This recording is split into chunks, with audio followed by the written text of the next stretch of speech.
Another concept I want to introduce you to is called the Panoptic gaze. This comes from a French philosopher called Michel Foucault. I certainly have not been endowed with the intellect to understand Michel Foucault, so I'll give you the Cliff Notes version of this concept.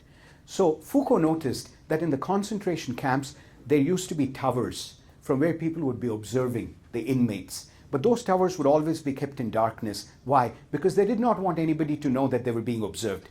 So the prisoners would have to be on good behavior because they didn't want to get risk, right? If they're misbehaving, the chamber is in darkness, so there might be a security guard watching them, or there may not be. So pretty soon, says Foucault, the prisoner starts attaining to a level of inner self-regulation of behavior based on an imaginary security guard who's looking at them at all times. Folks, each one of you here has somebody's panoptic gaze looking over your shoulders right now. Let me tell you what mine is. My mother believed that I was fiscally irresponsible, that I had no ability to regulate my spending, and that I would fall into very difficult times. She has passed away 20 years ago.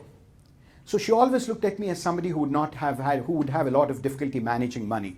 She's passed away 20 years ago. But if I go to a restaurant and I run up a check for $75 or $100 over dinner, excuse me, guess what happens? The waiter or waitress brings the check, but right above the waiter or waitress is my mother's eyes looking at me saying, "You're a college professor, you shouldn't have spent $100 on dinner, you should have gone to Chipotle for dinner."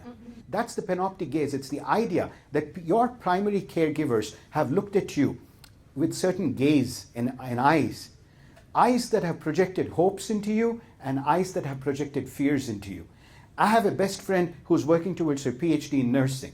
And I said, "You seem to be so unhappy in the PhD program. Why are you torturing yourself?" She said, "I love being a nurse, but I have to get my PhD." I said, "Why?"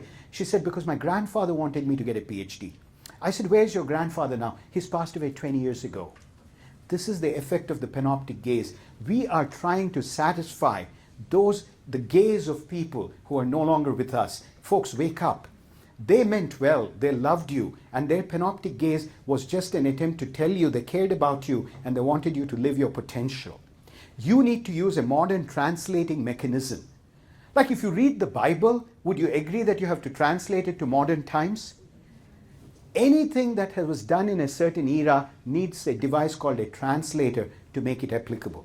The panoptic gazes of your parents and your grandparents use a translator. Say, "Grandpa, I know you want me to be happy and to live my potential, but from where you stand, that looks like a PhD to you.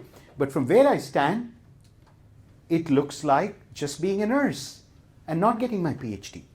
And free yourself from this, because otherwise there's a tremendous burden that we carry with us through life.